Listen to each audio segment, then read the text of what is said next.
Bienvenue à Math Infinité, la chaîne consacrée à l'enseignement des mathématiques à l'université.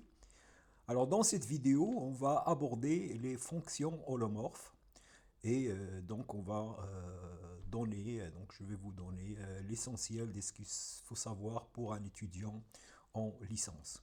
Alors notamment, on va voir le théorème de Cauchy et la formule intégrale de Cauchy. Alors c'est un cours relativement détaillé et illustré par des exemples. Alors, d'abord, le schéma général de ce qu'on va voir dans cette vidéo. Alors, il s'agit de prendre une fonction de C dans C, donc définie sur un ouvert de C. Alors, on dit que la fonction f est C dérivable si la limite, lorsque z tend vers z0, de f de z moins f de z0 sur z moins z0 égale à f' de z0. Donc voilà donc ce qu'on a fait. On a pris la définition de la dérivabilité des fonctions de R dans R et on l'a adoptée d'une manière, disons, naturelle. Alors, cette définition, il s'avère donc que au départ, donc on pourrait s'attendre à trouver les mêmes résultats que pour les fonctions de R dans R, mais cette définition va s'avérer très très forte et va donner des résultats tout à fait différents de ce qui se passe de R dans R. Alors la première chose, c'est que on aura une caractérisation de la C-dérivabilité ou l'holomorphie. Alors une fonction qui vérifie ça, on dit que c'est une fonction holomorphe en Z0, et donc ici cette propriété est vérifiée sur tout l'ouvert, on va dire qu'il est holomorphe.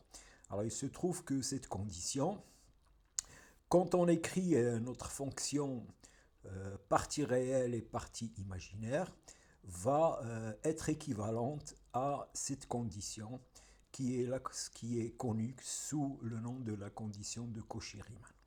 Donc ça veut dire que toutes les fonctions, par exemple C infini, ne sont pas forcément holomorphes au sens de cette définition. Voilà, donc ça crée une grande différence entre ce qui se passe dans R et ce qui se passe dans C.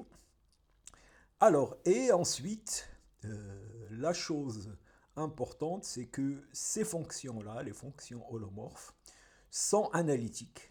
En ce sens, donc, ils peuvent, au voisinage de chaque point, ils admettent un développement en une série entière.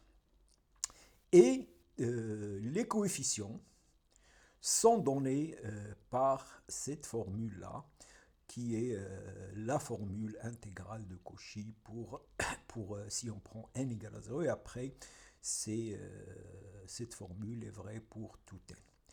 Voilà, donc voilà, et ça va entraîner en particulier que si une fonction est holomorphe, il est indéfiniment holomorphe, puisque ça veut dire que f de z aussi va être holomorphe, etc.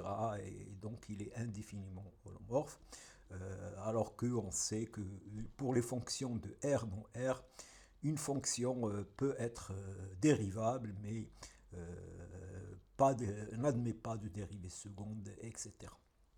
Et, et ce résultat, donc c'est le résultat fondamental qu'on va démontrer aujourd'hui, il repose sur un théorème de Cauchy. Alors ça, c'est une intégrale curviligne, donc l'intégrale de f de z u de z sur le bord. Donc si vous avez une fonction holomorphe sur un domaine, et bien cette intégrale sur le bord est égale à 0. Et il se trouve que cette propriété est une conséquence de cette relation et de la formule de Green-Riemann. Donc voilà, donc vous avez maintenant le schéma général de ce qu'on va faire. Donc on va définir la dérivée, établir les conditions de Cauchy-Riemann, démontrer le théorème de Cauchy et du théorème de Cauchy déduire le fait que toute fonction holomorphe est en fait analytique. C'est ça ce que ça veut dire. Voilà. Alors allons-y. Alors reprenons. Donc si j'ai une fonction sur un ouvert de C, alors il est C dérivable en Z0 si cette limite existe. Bon, cette limite, bon, c'est la même chose que c'est là. Alors ici, Z tend vers Z0. Donc si cette limite existe, on dira que f est C dérivable en Z0 ou holomorphe en Z0. Bon, cette limite va être appelée la dérivée en Z0 et on la notera f' de Z. Alors on dira que f est holomorphe si il est C dérivable en tout point. Voilà, donc c'est ça la notion de dérivabilité au sens complexe. Alors on va voir des exemples. Alors commençons par cet exemple-là. Donc la fonction f de z égale à z bar n'est C dérivable en aucun point de C. Alors on va d'abord voir pourquoi et ensuite commenter. Donc si vous calculez z0 plus h bar moins z0 bar sur h, ça c'est h bar sur h. Alors il se trouve que la limite de cette quantité lorsque h tend vers 0 n'existe pas parce qu'il dépend de la manière dont h approche 0. Alors ici on est dans C, donc il a plusieurs manières d'approcher 0. Et c'est ça en fait qui fait la différence entre le cas réel, parce que dans le cas réel, vous avez soit la limite à droite, la limite à gauche. Ici, on a plusieurs manières. Alors si on suit l'axe réel, on va trouver 1. Et si on suit les imaginaires purs, on va trouver moins 1. Donc cette limite n'existe pas. Et donc cette fonction n'est C dérivable en aucun point de C. Alors ça, c'est assez étonnant, parce que là, cette fonction, elle est continue. Il est même de classe C infini, si on la regarde comme une fonction de deux variables. Et il n'est C dérivable en aucun point. Alors, voyez ici, donc ça déjà, ça nous donne une idée que la situation dans ce cas-là est tout à fait différente dans le cas réel. Parce que, vous savez, il est très difficile de donner un exemple d'une fonction continue, réelle, une fonction de R dans R continue, et qui n'est dérivable en aucun point. Ça, il faut aller vers un contre-exemple de Weierstrass. Voilà. Donc ça, déjà, ça illustre le fait qu'on est dans un autre monde que ce qui se passe dans le cas de R. Alors bon, les choses qui marchent, comme dans le cas de R, si vous prenez cette fonction P de Z égale à Zn, il est holomorphe sur C, et sa dérivée, c'est la même que dans le cas réel, c'est nZn-1. Alors ça, la démonstration, c'est comme dans le cas réel, vous calculez Z0 plus H à la puissance n moins Z0 à la puissance n sur H. Alors vous appliquez la formule du binôme de Newton, et le Z0 à la puissance n va partir. On va simplifier par H, donc il va rester cette quantité-là. Alors cette quantité va tendre vers 0, sauf pour le cas k égale à 1. Pour k égale à 1, ici, j'ai z0 à la puissance n moins 1, n factoriel sur n factoriel moins 1. Et on trouve la formule. Voilà.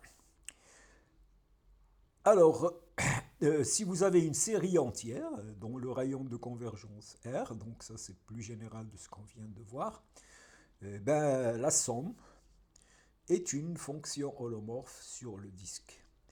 Et pour 2z, on a la dérivée, c'est s'N a n, la somme n a n z n moins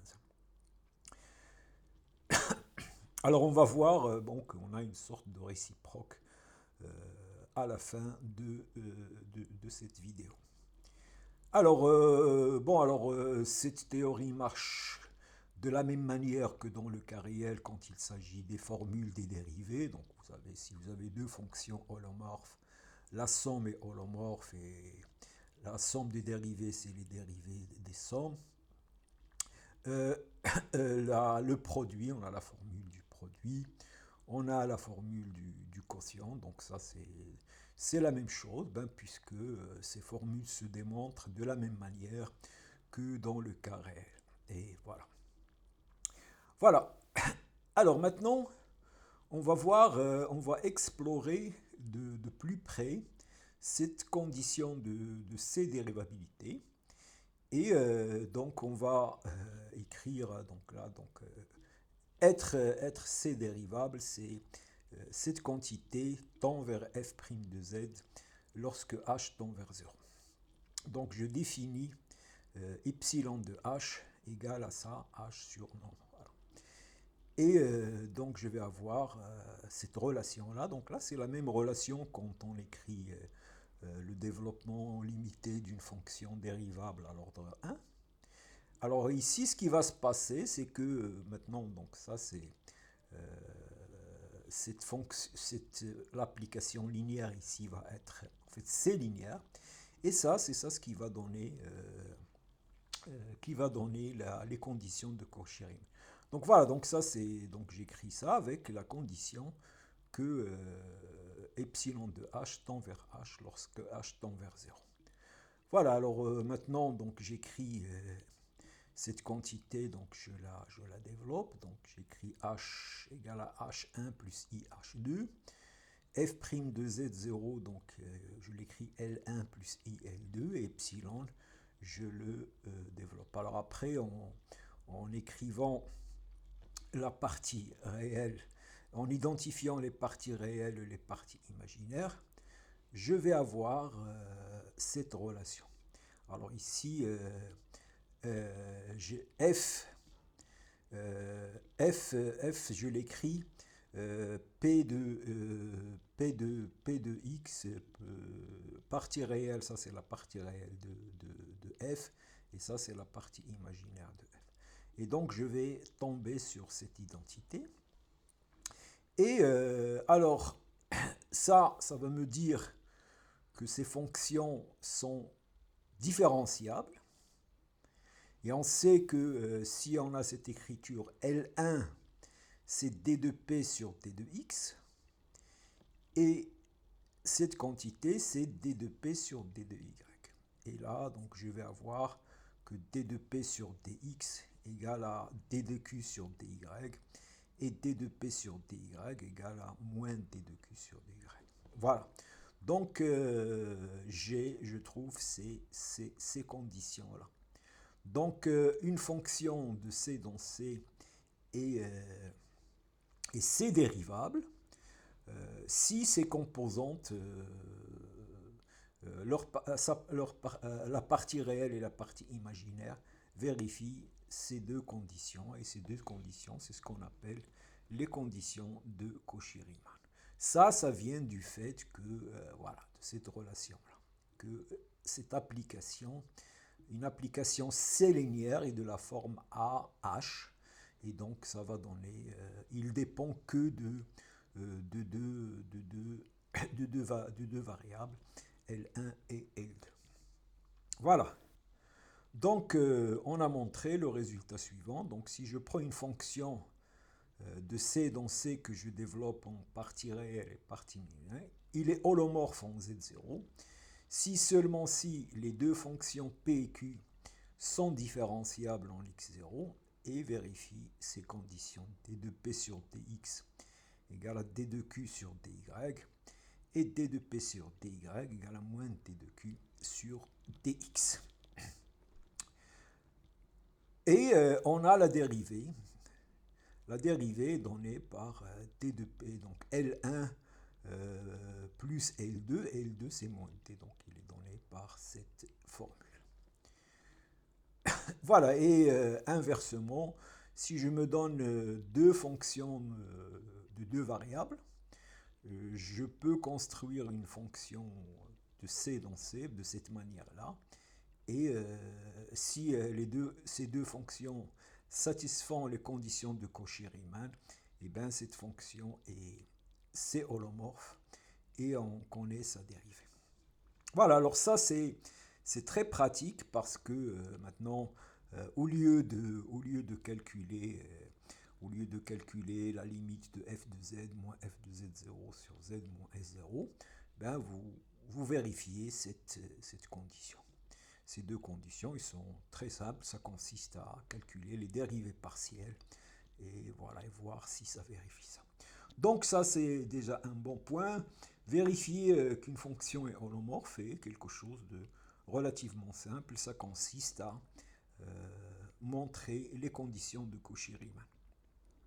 Alors, exemple, donc je définis la fonction exponentielle. Alors, exponentielle z, donc c'est exponentielle x fois exponentielle i, y, donc c'est ça la fonction exponentielle complexe. Voici la partie réelle, voici la partie imaginaire. Donc j'ai P égale à ça et Q égale à ça. Et il est facile de vérifier si on fait d de P sur dx. Donc c'est exponentielle x cos y. Et d de q sur dy, c'est exponentielle de x cos y. Et donc ils sont égales. Et la même chose, d de p sur dy, c'est moins exponentielle x sinus y. Et d de q sur dx, c'est exponentielle x sinus y. Et les conditions de Cauchy-Riemann sont satisfaites. Et donc cette fonction est dérivable. Et sa dérivée, elle est donnée par d de p sur dx moins d de p sur dy. Et bien on trouve la dérivée, c'est exponentielle, c'est elle-même. Voilà. Alors on déduit pour les fonctions sinus et cosinus. Voilà, ils sont donnés par ces formules. Et on déduit, ça c'est le cosinus complexe, ça c'est le sinus complexe. Et on a la dérivée du cosinus, c'est moins sinus. Et la dérivée du sinus, c'est cosinus. Alors un autre exemple, donc je considère cette fonction, z bar z carré. Donc alors je l'écris sous forme partie réelle, partie imaginaire. Donc voilà, donc quand je calcule, donc je développe, donc je vais trouver ça. Alors je calcule d de p sur dx moins d de q sur dy. Donc je vais trouver ça.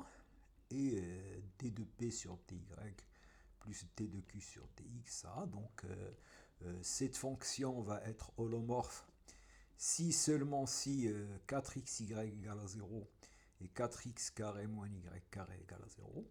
Et bien ça c'est équivalent à x égale à y égale à 0. Donc cette fonction n'est holomorphe en aucun point de C sauf 0. Alors donc vous voyez là, pour montrer qu'une fonction holomorphe, c'est très pratique. Les conditions de Cauchy-Riemann. Alors maintenant, le théorème de Cauchy. Alors on va définir l'intégrale curviligne complexe. Alors j'ai déjà posté une vidéo sur l'intégrale curviligne et des formes différentielles et la formule de Green-Riemann. En fait, cette vidéo était une préparation de celle-là. Alors si je prends une fonction continue et gamma un chemin à valeur dans U, donc gamma donc un chemin à valeur dans C, donc dans l'image et dans U, ben je définis l'intégrale curviligne de f de z t de z. C'est l'intégrale de AP et je fais f de gamma de t, gamma prime de t, d de t. Voilà, donc ça consiste à calculer cette intégrale simple. Alors, exemple, si j'ai un chemin gamma et je calcule l'intégrale de z à la puissance 4 dz, alors ça, je remplace ici gamma z par gamma, et je fais gamma prime de t d de t. Alors ça, c'est 1 sur k, donc ça c'est la dérivée. La dérivée de ça, c'est ça. Et donc voilà, donc ça c'est une primitive. Et je trouve cette relation. Alors ici, donc si le chemin est fermé, cette quantité est égale à 0. Alors ça, ça va apparaître dans le théorème de cette propriété, ça va apparaître dans le théorème de Cauchy. Alors maintenant, si je prends le cercle dans C de centre A et de rayon R, alors voici une paramétrisation du cercle, donc gamma de t égale à A plus R exponentielle I de t. Et donc, ça c'est le cercle orienté positivement, donc pour t de 0 à 2pi. Donc si je calcule ça, donc je remplace z, donc gamma de t moins A, c'est ça. Et d de z, c'est ri exponentielle. Et donc, les R vont simplifier, les ET vont simplifier, il va rester I. Donc, je vais trouver 2pi. Alors, cette formule, elle est très importante. On la verra plus tard. Et le théorème de Cauchy. Alors, le théorème de Cauchy, il me dit que si j'ai une fonction holomorphe sur un ouvert U et sur sa frontière, on a l'intégrale curviligne de f de z d de z sur le bord de ce domaine est égal à 0. Voilà, alors, bon, sous cette forme, il y a des choses qui sont cachées, qu'on va comprendre maintenant. Alors, en fait, la situation est la suivante. Voilà le domaine U. Alors, le domaine, donc, c'est ce qui est en rouge, la règle. Donc, le domaine, il peut avoir des trous, comme ça. Et donc, alors, le bord, il est formé ici de trois chemins, celui-là, celui-là et celui-là. Alors il y a un petit détail d'orientation. Alors on oriente le bord de la manière que quand on le parcourt, le domaine il est toujours à gauche. Donc voilà, donc si vous allez donc comme ça, ben, votre gauche c'est à l'extérieur. Donc là, il faut que quand vous parcourez le domaine, le bord, le domaine il est à gauche. Donc là, l'orientation, c'est celle-là. Alors ici, par contre, l'orientation, c'est dans ce sens-là. Alors le théorème, il me dit que cette intégrale, en fait, c'est l'intégrale sur le bord. Alors le bord, il est formé de trois chemins. Gamma 1, gamma 2, gamma 3. Donc vous allez avoir ça. Et c'est égal à 0. Donc c'est comme ça qu'on applique le théorème. Donc voilà, on prend le bord, on l'oriente avec la règle que je viens d'expliquer. C'est-à-dire quand vous parcourez le bord, le domaine est sur votre gauche. Et vous écrivez l'intégrale sur les composants. Alors ici on a 3, mais on peut avoir plusieurs composantes ou une seule composante, ça n'a aucune importance. L'essentiel, c'est que ici, le gamma plus ici. Alors après, vous paramétrisez les bords pour avoir les formules, pour appliquer cette formule. Voilà, donc ça, c'est quelque chose d'important, il faut bien le comprendre. Voilà, alors donc le théorème, il va me dire que si j'ai une fonction holomorphe, et bien son intégrale sur le bord voilà, est toujours égal à 0. Alors, pourquoi ça? Alors, j'écris ma fonction partie réelle plus partie imaginaire. Alors, d de z, ça va être d de x plus i, y.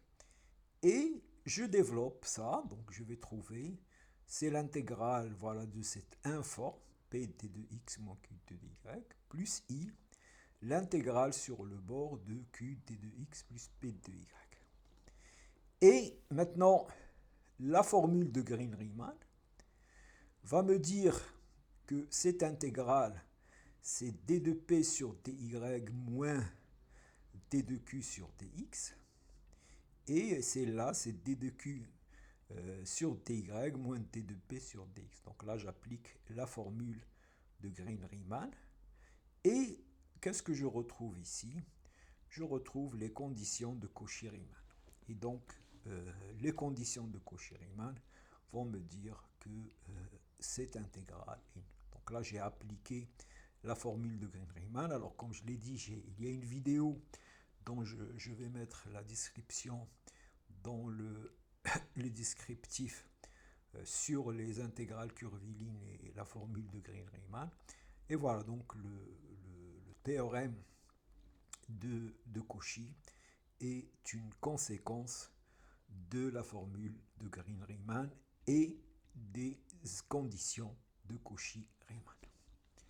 Voilà, alors ce théorème va avoir des conséquences très très importantes. Alors, considérons la fonction f de z égale à 1 sur z. Alors bien sûr, cette fonction n'est pas définie en 0, donc 0 c'est là. Alors donc, qu'est-ce que je fais? Je prends un petit cercle autour de 0 et j'applique le théorème de Cauchy-Riemann sur ce qui reste. Donc voilà, je veux calculer l'intégrale de cette fonction sur ce gamma. Donc, comme il n'est pas holomorphe en 0, donc je ne peux pas appliquer le théorème de Cauchy sur tout ce domaine. Donc j'enlève voilà, cette petite partie où il y a un problème. Et donc maintenant le domaine, le bord, il est formé par gamma et par ce cercle. Alors bien sûr, l'orientation de ce cercle, c'est dans l'autre sens, puisque d'après ce qu'on a dit. Et donc, le théorème de Cauchy va me dire que l'intégrale sur gamma de 1 sur z d de z, plus l'intégrale du cercle, alors ici le moins, ça veut dire que l'orientation dans le sens contraire, égale à 0. Et donc, je vais trouver que l'intégrale de 1 sur z d de z, c'est l'intégrale sur le... C'est moins cette intégrale, mais moins cette intégrale, c'est l'intégrale dans le sens positif. Et donc, qu'est-ce que j'ai trouvé? J'ai trouvé... Alors, ça, on l'a déjà calculé tout à l'heure avec 1 sur z moins 1. On va trouver 2pi. Donc, qu'est-ce que j'ai montré? J'ai montré que l'intégrale de la fonction d de z sur tout circuit fermé, quel que soit le circuit fermé, c'est égal à 2pi. Voilà une application du théorème de Cauchy. Alors je peux prendre aussi une fonction holomorphe sur une couronne. Alors la couronne, donc c'est entre deux cercles ici, donc c'est cette partie-là. Donc là, j'ai un cercle de rayon R1 et un cercle de rayon R2. Et la couronne, c'est les Z dont le module est compris entre R1 et R2. Alors ici, j'applique le théorème de Cauchy. Alors il me dit que voilà l'intégrale sur le cercle de rayon R1.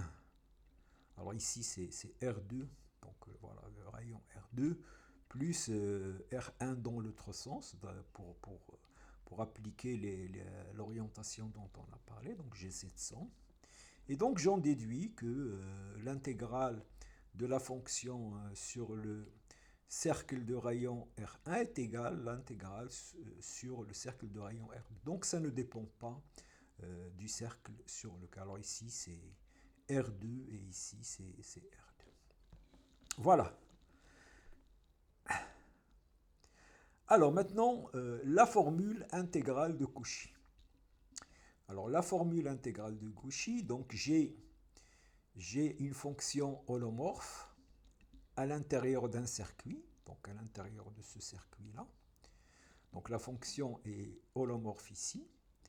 Et je prends un point à l'intérieur de ce circuit. Et bien, la formule, il me dit que f de lambda, ici de gamma, égale à 1 sur 2ip, l'intégrale sur le circuit de f de z sur z moins lambda d de z. Voilà, donc ça c'est la fameuse formule de formule intégrale de Cauchy. Voilà, alors comment on peut démontrer ça? Donc là d'abord, bon voilà, donc à chaque fois que vous prenez un point, alors ça peut être utile pour calculer des intégrales curvilinéaires. Puisque là, vous voyez, cette intégrale, eh ben, quel que soit le circuit, si vous prenez un point à l'intérieur, l'intégrale, ben, c'est juste la valeur de la fonction en ce point. Alors comment on va faire? Eh bien, on va prendre cette fonction-là, f de z sur z moins lambda. Alors bien sûr, cette fonction n'est pas holomorphe en lambda, puisqu'il n'est pas défini en lambda. On va faire un petit cercle ici autour de cette lambda. Et on applique le théorème de Cauchy. Donc le théorème de Cauchy va nous dire que cette intégrale égale l'intégrale sur ce petit cercle. Et voilà, donc c'est ça. Alors ici, c'est un cercle de rayon epsilon. Et maintenant, j'écris cette fonction. Ben, je l'écris sous cette forme-là. J'introduis cette fonction-là. Alors cette fonction, ben, elle est continue, puisque la fonction est holomorphe en lambda, donc, puisque la limite c'est ça. Donc cette fonction, elle est continue. Et donc je vais avoir ça égale à ça plus ça. Alors l'intégrale de ça, c'est 2pi f lambda. L'intégrale de ça, c'est ce que je cherche. Il me reste l'intégrale de ça sur... Alors ça, c'est une fonction continue.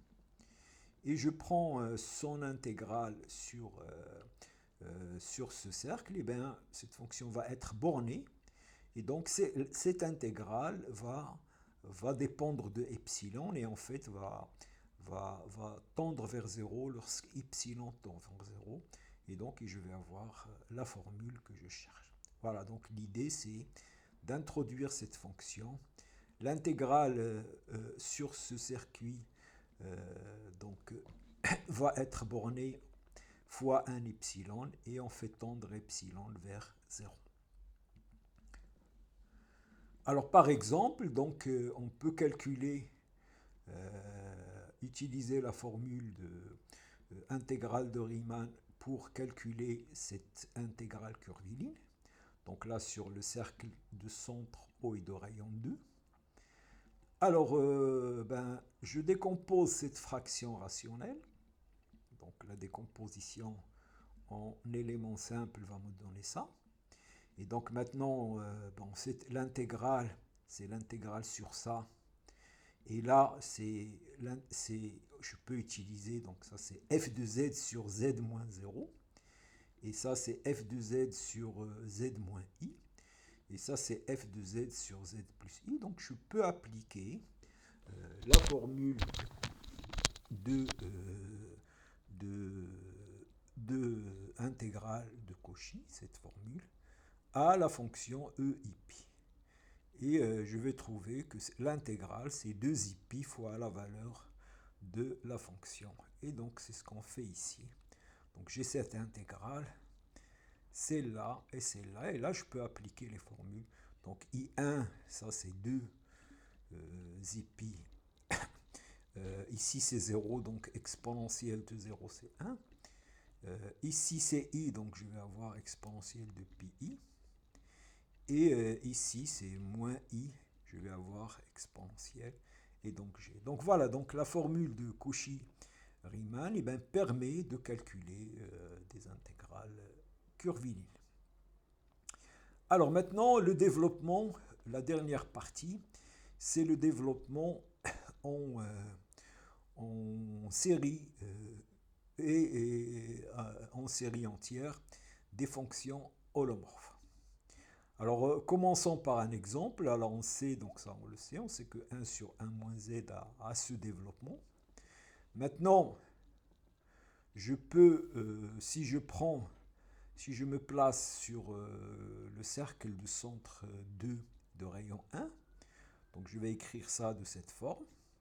Donc voilà, je l'écris comme ça, et j'applique cette formule pour z moins 2. Et donc, je vais trouver ce développement. Donc, cette fonction aussi se développe au voisinage du point 2 de cette forme-là. Et ça s'appelle un développement de Taylor. Alors, je définis qu'est-ce que c'est qu'une fonction analytique? Alors une fonction est analytique sur un ouvert si pour tout point, il y a un disque centré en ce point, tel que la fonction s'écrit de cette forme sur ce disque. Voilà, il se développe en une série entière au voisinage de points. Voilà, c'est ça une fonction analytique. Alors l'exemple qu'on vient de voir, 1 sur 1 moins z est analytique sur c moins 1. Alors, les séries, on sait que les séries entières sont, donc les fonctions analytiques sont holomorphes. Et ils sont indéfiniment c-dérivables. Et on a une relation entre les coefficients et la série de Taylor. Donc ça, c'est la théorie des séries entières. Et donc on a cette formule. Alors maintenant, la réciproque, ça c'est le résultat. Si vous avez une fonction holomorphe sur un ouvert qui contient un disque fermé de centre A, alors pour tout z, on a f de z égale la somme de n égale à 0 jusqu'à plus l'infini à nz moins a à la puissance n. Et en plus de ça, les an sont donnés par cette formule. Donc voilà le résultat. Alors bien sûr, pour n égale à 0, on retrouve la formule de Cauchy, la formule intégrale de Cauchy. Donc voilà, alors je vais vous donner l'idée de la démonstration. Donc en appliquant la formule de Cauchy, donc on a cette formule-là, f de z égale à ça. Alors maintenant, on va développer cette 1 sur u moins z. Alors 1 sur u moins z, donc je l'écris comme ça. Alors maintenant, ça, cette série, donc c'est la somme de la série géométrique. Donc je sais la développer. Donc j'obtiens cette formule. Et donc je fais f de u sur u moins z, donc ça va me donner ça. Et je passe à l'intégrale. Donc je vais trouver égale la somme avec f de u, c'est égal à ça. Et maintenant, on va avoir le résultat en permutant la somme et l'intégrale. Bon, alors il faut faire un petit peu attention, utiliser la convergence normale, etc. Et on va trouver la formule. Donc voilà la belle formule. Voilà. Donc, toute fonction holomorphe admet ce développement. Et ce qui est important, c'est que les coefficients sont donnés par cette formule. Alors voilà, alors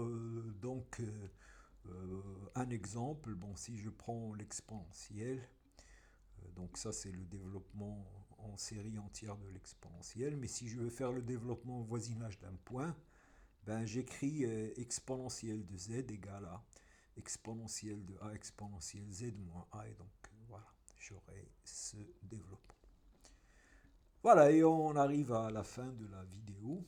Alors il y aura une prochaine vidéo consacrée à des exercices corrigés, donc pour bien utiliser les formules, surtout la formule intégrale de Cauchy, et les conditions de Green-Riemann. Voilà, alors si vous avez aimé la vidéo, donc il faut s'abonner si vous n'êtes pas abonné. Et je vous remercie.